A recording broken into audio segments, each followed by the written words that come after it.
Batting की smart class में आप सबका स्वागत है। और एडवांस अकाउंटिंग इस क्लास में हम देख रहे हैं इन्वेंटरी मैनेजमेंट के कुछ टर्म वगैरह। आज हम बात करेंगे अगला जो एसक्यू के बाद था, सेफ्टी स्टॉक क्या है। सेफ्टी स्टॉक क्या लिखा हुआ है सुनिएगा ध्यान से। It is also called buffer stock. इसे क्या बोलते हैं? बफर स्टॉक भी बोलते हैं। बफर का मतलब क्या होता है? जैसे कि एक्स्ट्रा चीजें नहीं होती है। जैसे कि अगर हम कोई काम कर रहे हैं, हमें लगता है कि ये चीजें खराब हो सकती हैं, तो हम एक बैकअप प्लान लेकर चलते हैं। चलो भाई, जैसे कि आजकल लोग देख रहे होंगे, मोबाइल अगर चार्ज नहीं कर पाते तो कैरी करते हैं पावर बैंक। वो क्या है? एक एक्स्ट्रा सपोर्ट है ना। तो वही बात यहाँ पे है। Current is also called a buffer stock. Current is a stock that is kept for business in order to avoid a shortfall. इसका इस्तेमाल कुछ कंडीशन में रखा जाता है कि जब कमी होती है किसी चीज की, तो वो क्या कर सके, वो उसकी आपूर्ति कर सके। समझ रहे हैं ना बात को? Shortfall of goods stock in case of uncertainty, यानी अनिश्चितता के कारण, इन मैन्युफैक्चरिंग और सप्लाई और डिमांड के कारण अगर कोई चीज नहीं है आपके पास तो रखते हैं आप। जैसे आपने पता नहीं नोटिस किया कि नहीं। जैसे कि अ, अगर टाइल्स वगैरह पेटी के हिसाब से मिलते हैं, उसको पेटी लोग बोलते हैं बॉक्स को, ठीक है। और मान लीजिए घर बना रहे थे, आपको एक टाइल्स की रिक्वायरमेंट पड़ी, और एक टाइल्स तो मिलेगा नहीं, उसके लिए पूरा पेटी ही खरीदना पड़ेगा आपको। तो कई बार ऐसा होता है कि दुकानदार से आप थोड़ा सा रिक्वेस्ट करते हैं, तो जो लोग शो ऑफ के लिए टाइल्स रखे रहते हैं, तो ऑफ के दिखाने के लिए कि ये मॉडल है हमारे पास, उसी में से एक पीस आपको दे देते हैं। बहुत रेयर ऐसा होता है। तो क्या कर रहा है? वो एक बफर स्टॉक का काम कर रहा है। क्या कर रहा है? बफर स्टॉक का काम कर रहा है, ठीक है। दिमाग में रखिएगा। They also avoid the risk running of out stock. और ये क्या करते हैं, इसलिए रखे रहते हैं कि कभी कभी आउट ऑफ स्टॉक चीजें हो जाए तो स्टॉक को मेंटेन कर पाए, ठीक है। इसीलिए सेफ्टी स्टॉक को क्या कहा गया है? बफर स्टॉक बोला गया। क्या किया है? आप कहीं एग्जामिनेशन में जाएंगे एग्जाम देने कोई, तो वहाँ सिस्टम, आप सिस्टम में बैठे हैं, ठीक है। जितने बच्चे बैठे हैं बैठे हैं, लेकिन 5-7 सिस्टम उस लैब में एक्स्ट्रा बफर के तौर पे ऑन किए गए रहते हैं कि अगर सडनली आपके में अपना एग्जाम दे रहे थे, सर्विस सिस्टम बंद हो गया, कोई भरोसा नहीं है, बंद हो गया, तो आपको दूसरे सिस्टम पे शिफ्ट कर दिया जाए। और वो बफर करके ऑन किया जाता है, बस रोल नंबर डालते ही तुरंत वहीं से खुलेगा जहाँ पे आपका क्वेश्चन बंद हुआ था। इसलिए क्यों किया जाता है उसको? कि अगर मान लीजिए आपका सिस्टम बंद हो जाता है, फिर हम आपको दूसरे सिस्टम पे ले आते, सिस्टम ऑन करते, ऑन होने के बाद उसको बफर करना पड़ता, बफर करने के बाद रोल नंबर डालना पड़ता। तो ये प्रोसेस बहुत लंबा हो जाता है। इसीलिए सिस्टम को एग्जाम की ड्यूरिंग ही उसको ऑन करके रखा जाता है कि अगर आपका सिस्टम किसी भी कारणवश अगर बंद हुआ तो आपको तुरंत दूसरे सिस्टम पे शिफ्ट कर दिया जाएगा। समझ रहे हैं ना? क्योंकि सिस्टम सबका अलॉटमेंट होता है, ठीक है। ये दिमाग रखिए। अगला है रीऑर्डर लेवल। रीऑर्डर लेवल मतलब दोबारा किसी चीज को ऑर्डर करने की बात क्या है? क्या है? It is the inventory level at which the company has to place order for stock item. ये क्या है? इसीलिए कंपनी क्या करती है? ऑर्डर प्लेस करती है स्टॉक आइटम के रूप में। The importance of reorder level arises from the need and the sufficient stock to service customer order at the same time, not have unnecessary high stock। मतलब कि कस्टमर हमें उतने ही order provide करता है कभी कभी जितनी उसकी जो आवश्यकता होती है। हाई स्टॉक की जरूरत नहीं होती तो नहीं करता है। ये बात का, ठीक है। जैसे कोई चीज पर्याप्त मात्रा में ला के रख दे, और कोई चीज आप इतना ही ला रहे हैं जितना यूज है उसका, वही बात यहाँ पर कहा गया है। अगला क्या है? Price list. प्राइस लिस्ट क्या होता है?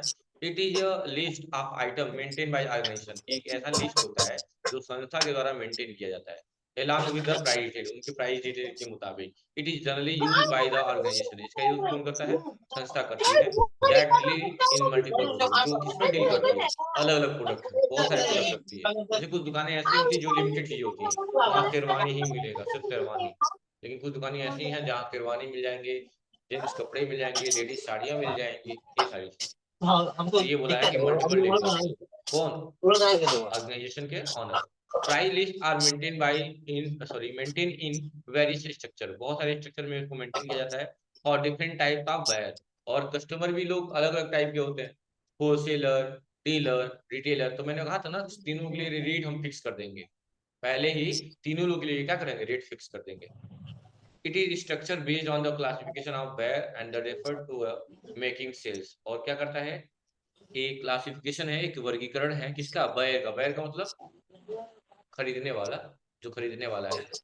और इसको रेफर किया जाता है at the time of sales. किस पे? जब कोई चीज हम बेचते हैं के दौरान, ठीक है। उसके बाद यह है manufacturing date and expiry date. अभी जानते हो मैन्युफैक्चरिंग और एक्सपायरी क्या होता है? मैन्युफैक्चरिंग का मतलब जब उसको बनाया गया है, एक्सपायरी का मतलब जब वो एक्सपायर खत्म। Manufacture date is the date on which the goods are produced. Manufacture date का मतलब उस दिन की बात कर रही है जिस दिन वो प्रोड्यूस हुआ है, मतलब बना है ना। The expiry date is the date which goods will expired, मतलब एक्सपायरी डेट वो होता है जिस दिन गुड्स एक्सपायर्ड हो गया, मतलब इस स्टेट में आ गया कि लोग उसका यूज नहीं कर सकते, अनेबल टू यूज, ऐसा समझ लीजिए। लेकिन इसमें क्या कहा है, this means expired means, this means that good not in a good condition to be consume, मतलब कि वो गुड्स जो भी है उसकी अवस्था में आ गया है कि लोग उसको कंज्यूम यानी उसका यूज नहीं कर सकते, तो उसे हम क्या बोलते हैं, एक्सपायर्ड। ठीक है। Manufacture and expiry date will be available the perishable good like food medicine cosmetic, ज्यादातर आपको देखने को मिल जाएगा कहाँ पे, खाने पे, मेडिकल जो मेडिसिन वगैरह होते हैं उन पे, या जो लड़कियां कॉस्मेटिक चीजें ब्यूटी प्रोडक्ट वगैरह उन पे। बताया थे ना, मान लो एक्सपायर हो गया तो पता चलो उल्टा है, लगाए गोरा होने के लिए हो गए काला। बात की बात है ये सब चीज। अच्छा, एक्सपायर होने का मतलब जरूरी नहीं है कि उसका साइड इफेक्ट होगा ही, लेकिन पॉसिबिलिटी है, कंपनी ने पहले ही बता दिया है कि एक्सपायर होने के बाद अगर आप यूज करते हैं तो उसके साइड इफेक्ट हो सकते हैं। जरूरी नहीं कि मैं कोई एक्सपायर दवा पी लूं तो मैं एक्सपायर ही हो जाऊंगा, मैं भी नहीं, समझ रहे हैं ना। कभी कभी हो सकता है, रिएक्ट कर भी सकता है, नहीं भी कर सकता है, बॉडी स्ट्रक्चर के ऊपर भी डिपेंड करता है, बहुत सारी चीजें होती हैं। जैसे कोविड के टाइम में कई लोग कोविड हो जा रहा था, कई लोगों को नहीं हुआ। किनको नहीं हुआ, जिनका स्ट्रेंथ अच्छा था, सोशल वो इंस्पायरेशन क्या बोलते हैं, रेस्पिरेशन सिस्टम तो अच्छा था, रेस्पिरेटरी इनहेलिंग एक्सहेलिंग में दिक्कत नहीं थी, उनको कुछ नहीं हुआ। आज जिनको दिक्कत थोड़ी भी थी, दमा वमा की वजह से उनको हो गया था, वो वैसे भी कहा दिया था, कोरोना का ही नाम ले लिया जाता था। अच्छा, उसको कोविड-19 क्यों बोला गया? आपके वहाँ 19 में आया था? लॉकडाउन कब लगा था?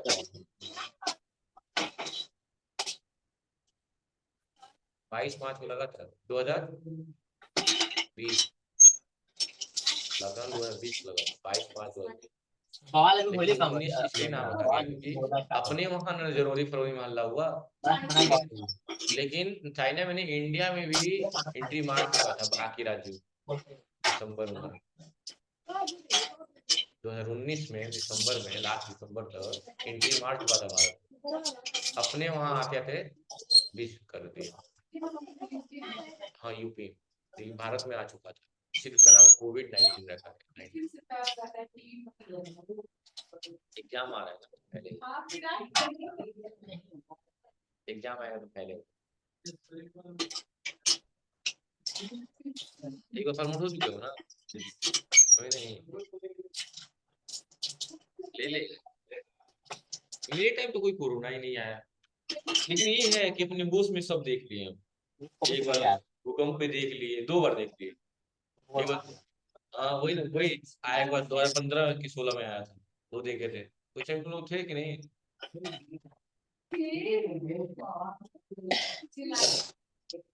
वो तो 3 दिन लगातार आया था, फर्स्ट लंबा है, चलिए ठीक है। हाँ, तो ये सब भी रिकॉर्ड होता रहता है इसमें।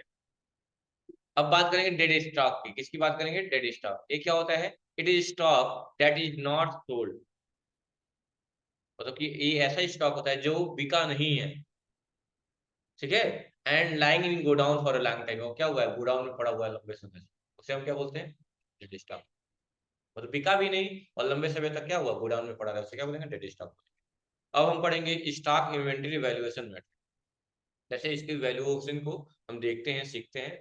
The importance goal of accounting for inventory, यानी जो सबसे महत्वपूर्ण गुण है अकाउंटिंग का, वो है inventory to have the accurate information about the cost and sales, यानी कि जिसका काम मेन है कि एक्यूरेसी लाना, एक्यूरेसी मतलब एग्जैक्ट वैल्यू, किसका, कि कितना लागत लगा है और कितने का सेल हुआ है, यानी सीपी एंड एसपी की बात कर रहे हैं, selling price and cost price.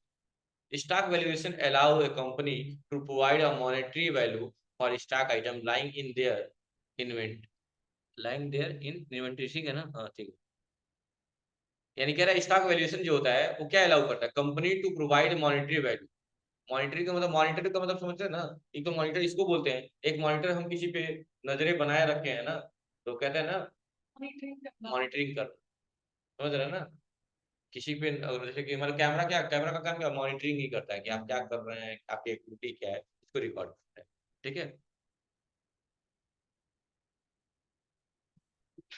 क्या हो गया, अब ये over valuation of stock, over valuation of closing stock means increase inflated profit. Over valuation stock का मतलब क्या होता है कि जब आप प्रॉफिट ज्यादा गेन करें, उनकी बात किया गया है। अंडर वैल्यूएशन का मतलब क्या होता है, आप कह रहा है under valuation of closing stock will lead understand low profit, यानी अंडर वैल्यूएशन हुआ तो लॉस, मतलब कम प्रॉफिट हुआ, लॉस नहीं हुआ, कम प्रॉफिट हुआ। ओवर हुआ तो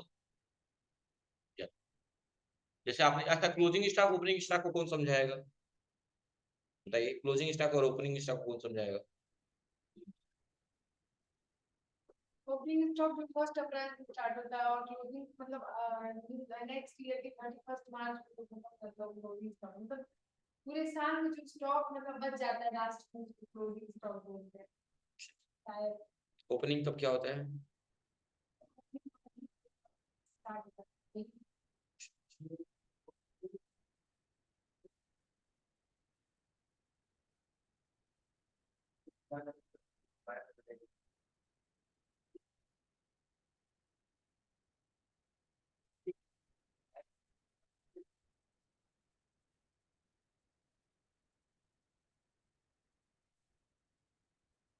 क्या हो गया बोलो।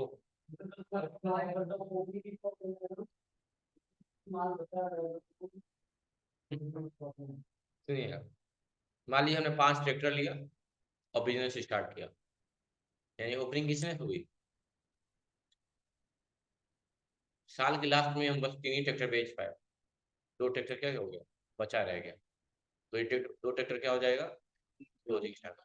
और नेक्स्ट फाइनेंशियल ईयर के पहली तारीख को यानी कि 31 फर्स्ट मार्च को तो एक क्लोजिंग स्टॉक बना, लेकिन 1 अप्रैल को क्या आप फेंक देंगे 2 ट्रैक्टर, भाई नहीं बिका तो फेंक देना।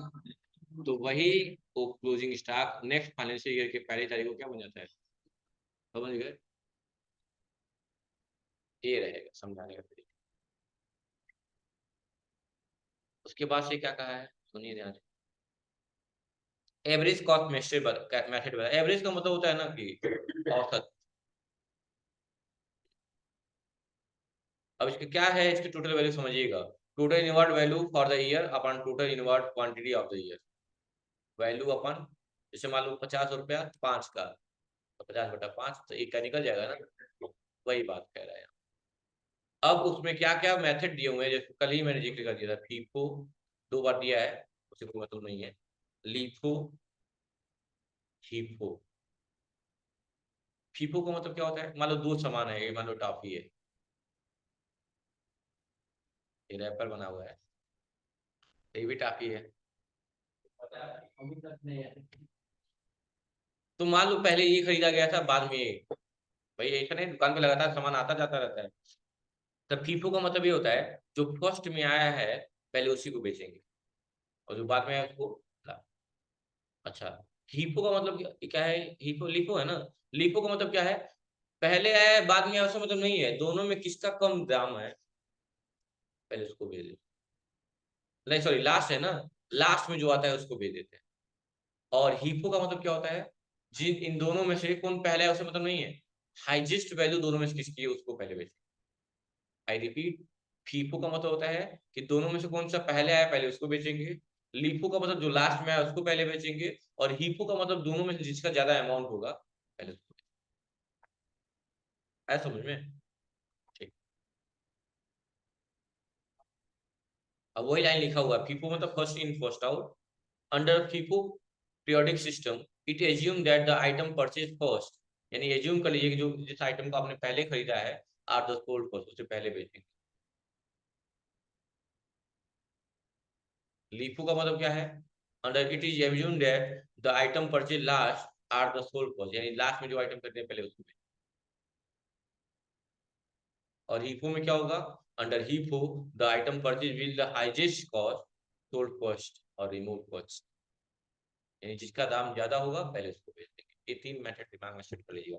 हाँ बीकॉम में इसके बेस पे क्वेश्चन भी आता है, और मैंने किया भी था, 20 नंबर मिला भी था 20 में। अच्छा,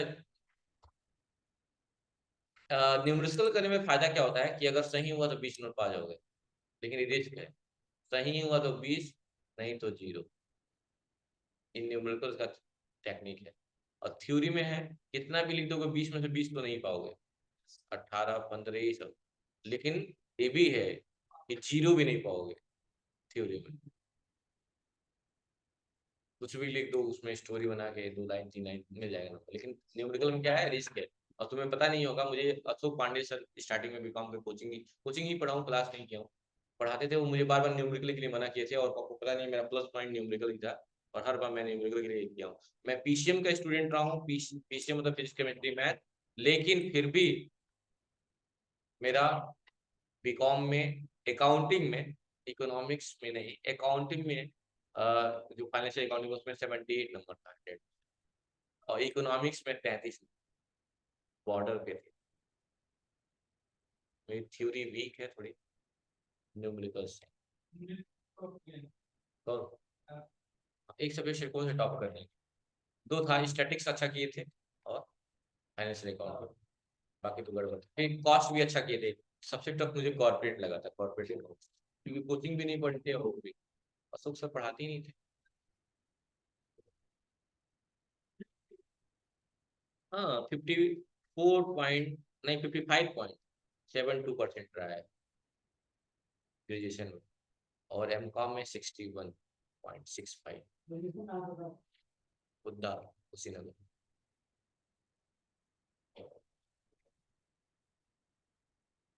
इसी में बस गड़बड़ हो गया था बीकॉम, उस टाइम प्रेशर भी ज्यादा था, ट्यूशन भी अच्छा नहीं था। चलिए किस्मत की बात है। तो आदमी बूढ़ा हो गया, 65 साल का हो गया, तो फिर क्या करें यार। चलिए नेक्स्ट क्वेश्चन। अभी ये तो समझ में आ गया आप लोगों को ना, 3 चीजें, लीफो, फीफो, लीफो और फीफो, याद रहेगा। ठीक है।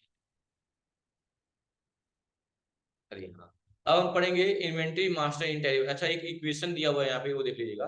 ग्रॉस प्रॉफिट इक्वल टू होता है नेट सेल, मतलब जो रिवेन्यू हुआ है, ठीक है। नेट सेल क्या है आपका, minus cost of goods sold, कितने का बेची, इन दोनों का अंतर क्या कहलाता है, प्रॉफिट कहलाता है।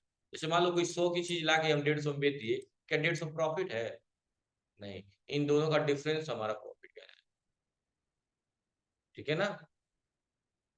और अगर वैल्यू प्लस में आ रही है तो ही प्रॉफिट है, माइनस में आ रही है तो लॉस हो गई। Inventory master in Tally Prime. Sir, in previous section, we have understood the importance of inventory management in the business world. यानी पुरानी क्लासेस में सीखा है हमने टैली प्राइम का क्या महत्व है बिजनेस की दुनिया में। Now let us learn how we can maintain the inventories in Tally Prime, creating required inventory master, like क्या क्या बनाएंगे, ये कई बार बता चुका आप लोगों को। Stock group, stock category, unit of measure, चाहे सिंपल बनाए या कंपाउंड बनाए। सिंपल का मतलब, अगर मैं कह रहा हूँ पीसीएस, ये सिंपल है, और मैं कंपाउंड की बात करूं तो 1 डजन, 1 डजन में कितने पीस, 12 पीस। तो ये क्या होगा, ये कहलाएगा कंपाउंड यूनिट, क्या बोलते हैं इसको, या अल्टरनेट यूनिट भी लोग बोलते हैं इसे, क्या बोलते हैं, अल्टरनेट यूनिट। अच्छा, अगर 1 डजन में 12 पीस, तो एक स्कोर में कितने होते हैं, एक स्कोर में कितने,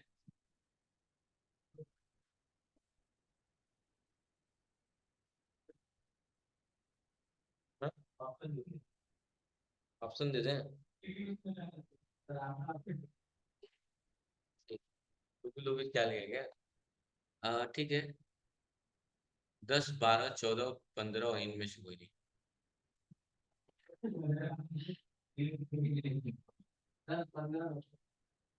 जरूरी थोड़ी हर बार होगी, क्या होगा बताइए।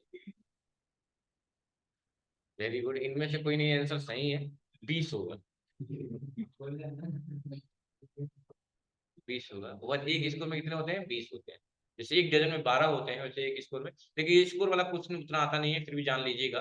एंट्रेंस एग्जाम में, या जो भी लोग आजकल गवर्नमेंट जॉब की प्रिपरेशन करते हैं, उनमें मैथमेटिक्स वो क्वेश्चन में आता है कि एक स्कोर में 20 होता है और 1 डजन में 12 होता है, ठीक है।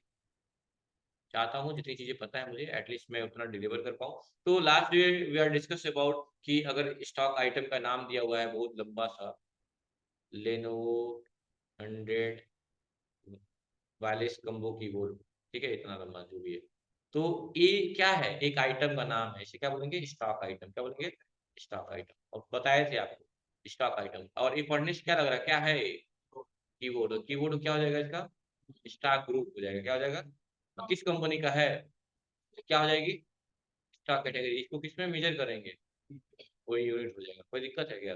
ये दिया हुआ, कहाँ जहाँ स्टोर करेंगे उसे क्या बोलेंगे, गोडाउन, गोडाउन बोलेंगे, क्या बोलेंगे, कोई दिक्कत है। तो वही दिया हुआ है इसमें, stock group. A stock group is similar to the group created accounting in Tally Prime, यानी इसकी सिमिलर है, जैसे अकाउंटिंग में ग्रुप बनाते हैं वैसे। स्टॉक आइटम, अच्छा बनाते हैं एक बार है, लेकिन यूज उसका बार बार कर पाएंगे, ठीक है। जैसे एक बार कीबोर्ड का ग्रुप बना लिए तो एक ही बार बनाते हैं ना, कई बार बनाते हैं, दोबारा बनाएंगे तो कहेगा दिस नेम ऑलरेडी भी एग्जिस्ट है। तो ये सारी चीजें दी हुई हैं। अब यहाँ पे दिया हुआ एग्जाम्पल के तौर पे, जैसे एलजी वॉशिंग मशीन दिया हुआ है, सैमसंग वॉशिंग मशीन दिया हुआ है, और इसकी क्वालिटी बता दिया है कि टॉप लोड भी है और फ्रंट लोड भी है। एक ही कंपनी में दो आता है, टॉप लोड भी आ रहा है, फ्रंट लोड भी आ रहा है, तो अलग अलग कैटेगरी हो गई ना इनकी। ये क्या है कैटेगरी। अब जिसमें मेजर करेंगे उसको बोलेंगे, जैसे कि मीटर में, किलोग्राम में, बॉक्स में, पीसेस में, ये सारी चीजें होगी, ठीक है। और अगर हम बैग की बात करेंगे, एक बैग की, तो एक बैग में 25 kg होता है, लेकिन सीमेंट की बात करेंगे तो 50 kg की वो बोरी आती है। सीमेंट में कितनी केजी की बोरी आती है, 85 kg की होता है ना। ठीक है, मुझे लगा गलती बता रहा, कम भी हो जाता है, कितना, कितना कम हो जाता है बताओ।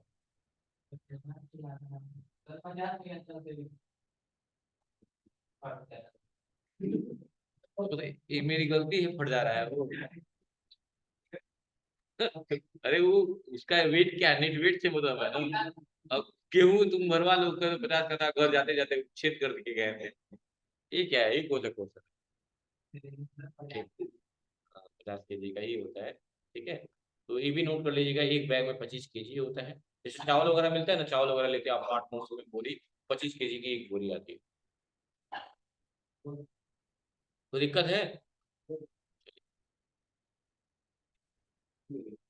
ये रहा, मैं अभी जस्ट बोला भी हूँ कि अल्टरनेट यूनिट ऑफ मेजर, इसका क्या मतलब है। Alternate unit of the different compound unit, alternate unit compound के वही है, कंपाउंड जैसा है। अल्टरनेट यूनिट इंडिविजुअल यूनिट होता है, that are similar to a simple unit, जो किसके मिलता जुलता है, सिंपल यूनिट से। जैसे यहाँ पे लिखा हुआ है कि 50 ग्राम का एक पैकेट हो गया, तो प्राइमरी क्या हो गई, पैकेट हो गई, अल्टरनेट क्या हो गया, ग्राम हो गया, कि एक पैकेट में 500 ग्राम। समझ रहे हो ना। जैसे मैं कहूँ 1 kg, तो 1 kg क्या होगा, केजी की बात करूँ तो केजी क्या होगा, ये आपका मेन सिंपल यूनिट हो गया। लेकिन 1 kg में 1000 ग्राम होता है, ये क्या हो गया आपका अल्टरनेट यूनिट हो गया, क्या हो गया, अल्टरनेट यूनिट। ठीक है, समझ में आ गई ना।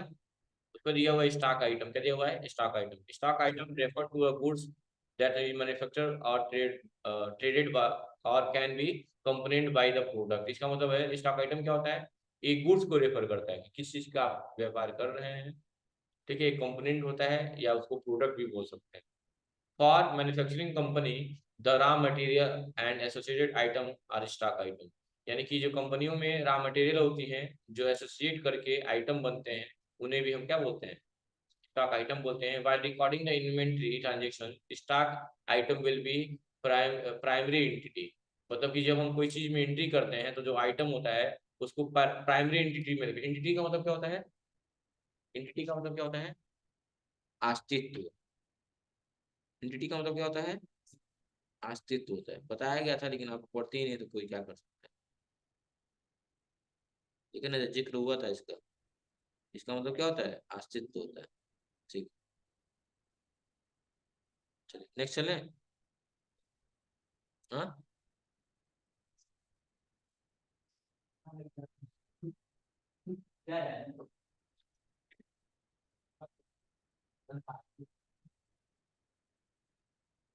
तो मैं 10 दिन लगातार नहीं आऊंगा तो मैं 1 करोड़ जीत गया हूँ, ठीक है। अभी उसके बाद से गोडाउन की बात है। गोडाउन क्या होता है बच्चों, जहां हम पे किसी चीज को बेचने के इंटेंशन से कोई चीज रखते हैं, ठीक है, वो हमारा गोडाउन कहलाता है। ठीक है, क्या है कि गोडाउन और location place where the stock item is to is refer to a godown, से गोडाउन बोलते हैं। For example a warehouse हो गया, रैक हो गया।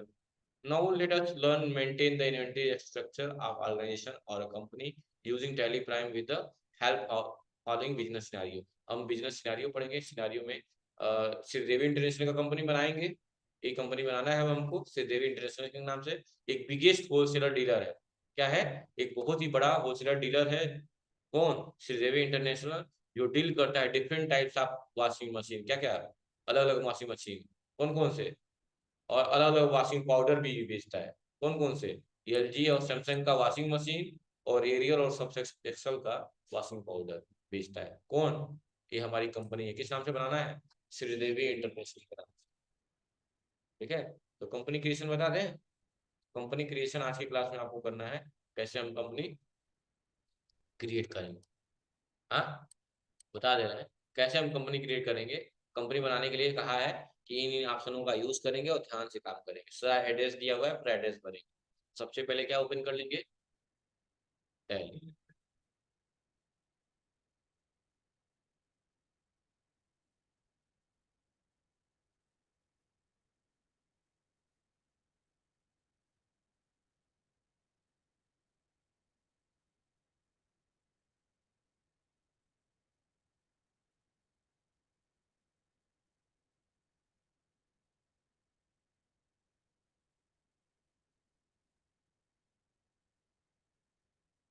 चले आगे।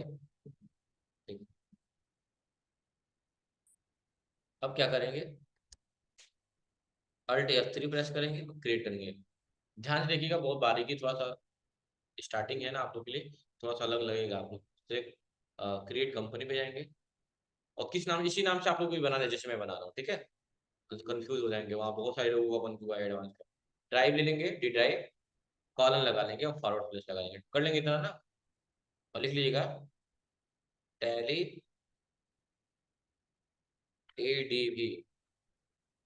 एडीवी मतलब एडवांस, CH1, CH1 मतलब चैप्टर 1, और तुम लोग का बैच कोड 2.1 PM।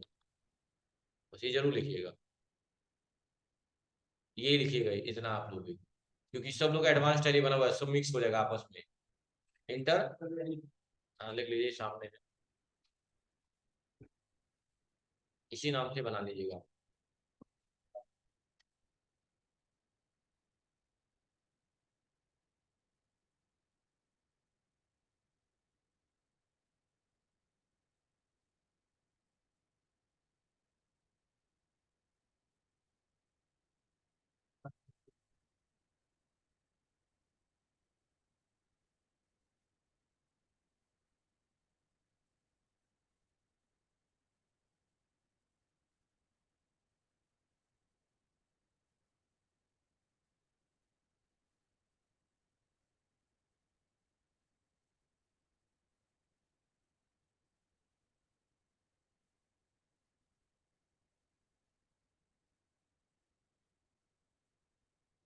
हाँ वो लिख लीजिए, इंग्लिश तो लिखेंगे तो आसान हो जाएगा आपके लिए, इसलिए कहा हूँ, लिख लीजिए।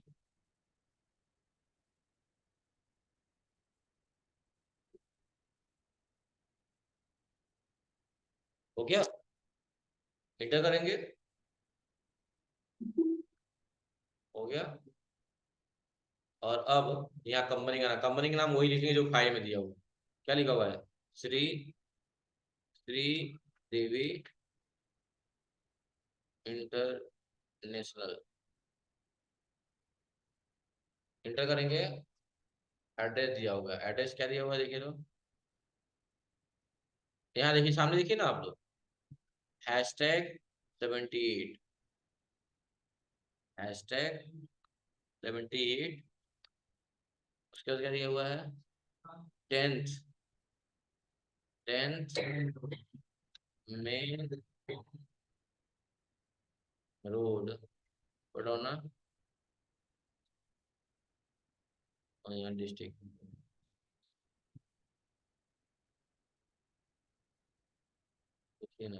और है, इंटर करके स्टेट के ले लेंगे, Uttar Pradesh, pin code 274304, telephone number 9936522408, mobile number 9935131222।